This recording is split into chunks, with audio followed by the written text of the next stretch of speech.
जब 15-16 चोर मिल के डाका मारते हैं ना, तो वो चोर जब बंटवारा करने लगते हैं तो आपस में लड़ पड़ते हैं, एक दूसरे को कत्ल करने पे उतर आते हैं। मेरा सवाल बिलावल साहब से है कि जनाब, आपकी वालदा मोहतरमा बेनज़ीर भुट्टो साहिबा शहीद, अल्लाह उनके दर्जात बुलंद फरमाए, इलेक्शन कैंपेन में कौन लोग होते थे आप जानते हैं? नवाज शरीफ कौन है जिसने हेलीकॉप्टर से मोहतरमा की तस्वीरें एडिट करा के नीम बरहना हालत में एडिट शुदा तस्वीरें फेंकी थी पूरी कौम में, मोहतरमा का उन पे तोहमतें लगाई थी। तुम अपनी माँ की इज्जत बेचने वालों के गोद में जाके बैठ गए, उनको जाके वज़ीर आज़म बनाए हो।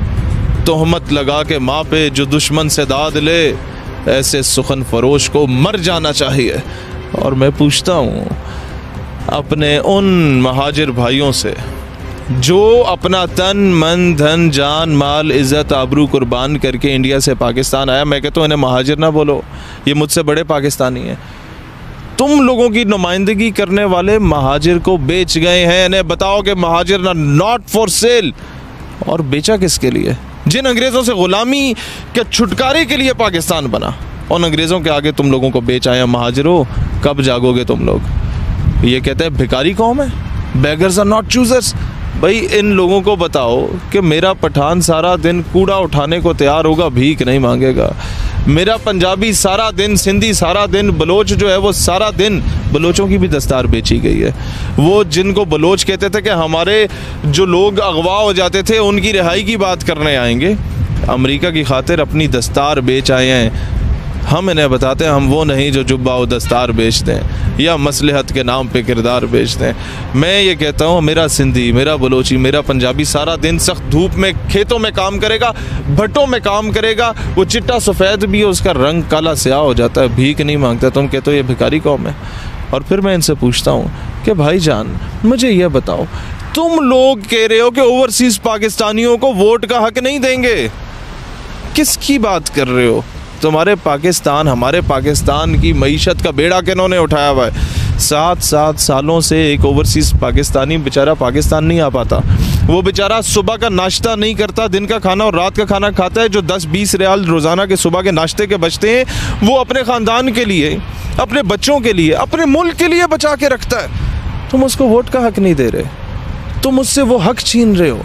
तुम उस ओवरसीज़ पाकिस्तानी जो हर 2-2 टके के बंदे की बात सुनता है, तुमने उसको 70 सालों में नौकरी नहीं दे पाए पाकिस्तान में। वो अपने रोज़गार के लिए मुल्क से बाहर गया। वो चाहता तो वो और भी तरीक़ों से पैसे भेज सकता था, लेकिन वो बैंक में भेजता है कि मेरे मुल्क की मईशत चले। तुम लोग तो लूट मार करके खा गए हो। उस ओवरसीज़ पाकिस्तानी कहते हो वोट नहीं देगा। हम निकलेंगे ओवरसीज़ पाकिस्तानियों के हक़ के लिए, नौजवान निकलेंगे इस मुल्क के, और जब तक उनको वोट का हक नहीं मिलता इंशाल्लाह हम उठ के नहीं आएंगे। ये कौम तैयार रहे। उसके बाद मैं बताना चाहता हूँ कि किन लोगों को इलेक्ट किया। ये कौम तो धाड़े मार मार के रो रही है कि मॉडल टाउन में जिस माँ के मुंह के अंदर इन्होंने पिस्तौल रख के गोली चलाई है, उस माँ के कातिलों को इन लोगों ने इलेक्ट किया हुआ है। और शर्म से मैं तो सर उठाने के काबिल नहीं रहा जब मैंने राहुल गांधी का ट्वीट पढ़ा कि मोदी साहब अरबों डॉलर की इन्वेस्टमेंट किस मुल्क के ख़िलाफ़ कर रहे हैं, जहां बिकाऊ माल 2 टकों पे बिक जाते हैं, अपने ज़मीर का सौदा कर देते हैं। किसके आगे बिक रहे हो यार? बिकाऊ ही बनना था, दलाली करनी थी, किसी अच्छे बंदे के आगे कर जाते। किसके आगे बिक रहे हो जिसने तुम लोगों की हुकूमतों में ड्रोन अटैक्स किए? मेरे मुल्क के 70,000 लोग शहीद हुए।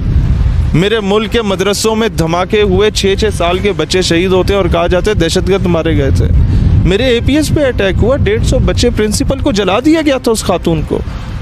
तुम लोग उनके आगे दलाली करके बेकाय, जिनकी वजह से ये दहशतगर्दी हुई, जिन लोगों ने मेरे अगवानियों को दाढ़ियों से नोच के वो गुआंतानामो बे में भेजा था, उन्हें नीम बरहना हालत में बरहना करके बहन भाइयों के सामने एक दूसरे को स्टैंड कराए जाते थे।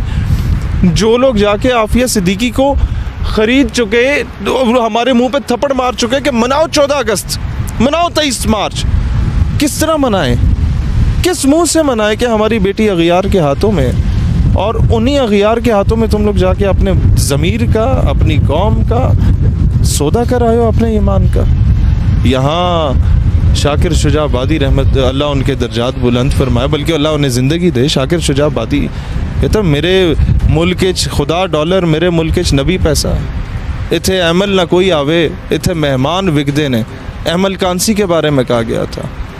वो शाकिर शुजाबादी वो तो कहेगा कि मुझे मर जाना चाहिए कि ग़ुलाम कौम के अंदर मैं जी रहा हूँ। तो मैं समझता हूँ इस कौम को आप समझना चाहिए। आपको हुकूमत नहीं पसंद, आप निकलें उसके अगेंस्ट, लेकिन ये क्या बात बनती है कि आप उठ के अमेरिका की दलाली करना शुरू कर दें। उनकी जिन्होंने इराक़ को और ईरान को लड़वाया, जिन्होंने सऊदीया और कुवैत को लड़ाया, फिर इराक़ और कुवैत को लड़वा दिया, सऊदीया और यमन को लड़वा दिया, पाकिस्तान और अफ़गानिस्तान को लड़वा दिया, डिवाइड एंड रूल की पॉलिसी पे पूरी उम्मत मुस्लिमा को तकसीम कर दिया। ऐसे लोगों के हाथों जाके जब तुम लोग बिकते हो तो कौम को क्या समझते हो? ये ट्रक की बत्ती के पीछे लगाए रखोगे? ये सोशल मीडिया का दौर है, कौम जाग चुकी है। ओ यार, मोदी की माँ को साड़ियाँ भेजने वाला, मेरा कश्मीर पैलेट गन्स, उस मेरी बहनों बेटियों की बिनाई छीन ली गई, मेरी बहनों के साथ ज्यादतियाँ की गई, वो मोदी आके मुबारकबाद के पैगाम भेज रहा है। उसकी माँ को साड़ियाँ भेजने वाले, उनको आमों की पेटियाँ भेजने वाले मेरे मुल्क के सरबराह बन जाएं और मैं मान लूँ कि मेरे मुल्क के सरबराह हैं, इससे पहले मैं मर ना जाऊँ। मैं इतना बेगैरत नहीं हूँ, यह कौम इतनी बेगैरत नहीं है कि ऐसे लोगों को अपना सरबराह मान के बैठी हुई हो। और फिर मुझे आप लोग ये बात बताएं कि एक शख्स जिसको इन लोगों ने लारा लगाए रखा, पीडीएम सारी दे दी। मैं उनके बुज़ुर्गों का बड़ा एहतराम करता हूँ, उनकी बड़ी कुर्बानियाँ थी ख़त्म नबूवत के लिए, लेकिन उस बेचारे को आपने कहा हम सदर बनाएंगे और बिलावल मुकर गया। ये हुकूमत कोई नहीं चलने वाली। अब ये वजारतों पर लड़ेंगे भाईजान, चोर हो गए इकट्ठे और डाका मारने के बाद अब ये कहेंगे ये हिस्सा मेरा, ये हिस्सा मेरा है, और एक दूसरे का कत्ल करना शुरू कर देंगे। ये चोरों की आदत होती है, ये डाकुओं की आदत होती है, रात को आके चोरी मार के जाते हैं। और उसके बाद उस बंदे को बेचारे को सदर से दूर दूर रख दिया और फिर कहते सदारत भी पीपल्स पार्टी को दो, फॉरेन अफेयर्स भी पीपल्स पार्टी को दो। हुसैन हक्कानी के साथ बिलावल साहब जाके उस वक्त मीटिंग कर रहे होते थे जब OIC के इजलास की बात होती थी, जब चीन के साथ राहदारी की बातें हुआ करती थी। मुल्क से और बगावत या गद्दारियाँ क्या हो सकती हैं जनाब अली? मैं इनसे पूछता हूँ, पीपल्स पार्टी का क्या बयानिया है कि मुस्लिम लीग नवाज किसकी पैदावार है? ज़ियाउल हक की। ज़ियाउल हक कौन था? कहते हैं ज़ियाउल हक जिसे तुम लोगों ने तरमीम करा के पाकिस्तान के सदर मुमलिकत से भी उठा के वो परे फेंक दिया था। मानते ही नहीं हो, तारीख से उसके औराक ही मिटा दिए कि ये भुट्टो का कातिल था, भुट्टो का कातिल। और फिर कहते हो नवाज शरीफ ज़ियाउल हक का बेटा है। वो ज़ियाउल हक का बेटा, तुमने उसकी गोद में बैठ गए, उसको वज़ीर आज़म बना दिया, उसके चरणों में बैठ गए, शर्म से मर नहीं जाते? तुम लोग कहते हो मरसू मरसू सिंध ना देसूं, बाप का सिंध है तुम्हारे। ये किसी के बाप की जागीर नहीं है, ये चंद घराने मेरे मुल्क के ऊपर काबिज हुए हुए हैं बंटवारा करके। एक घराना कहता पंजाब मेरा है, एक कहता महाजर मेरा है, एक कहता बलोच मेरा है, एक कहता सिंधी मेरा है। नहीं, ये पाकिस्तान के हैं और पाकिस्तानी कौम अब खुददार हो चुकी है। ये कहते हैं कि जनाब तुम बिजली पानी गैस बाद में है, आलू घी प्याज टमाटर चीनी के जो भाव हैं ये बाद में है, पहले मुझे आज़ादी चाहिए। मेरी बहन के साथ ज़्यादती हो रही हो आफिया सिद्दीकी के साथ, और तुम उस मुल्क के आगे दलाली कर रहे हो, नामंजूर।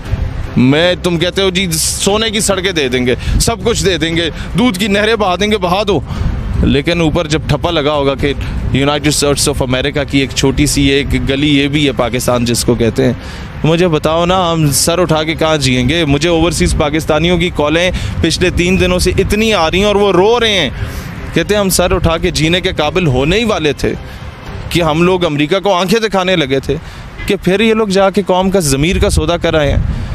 तो ये ऐसे लोगों के साथ गुजारा नहीं हो सकता। अब कौम को समझ जाना चाहिए और कौम का मैदान में आना चाहिए।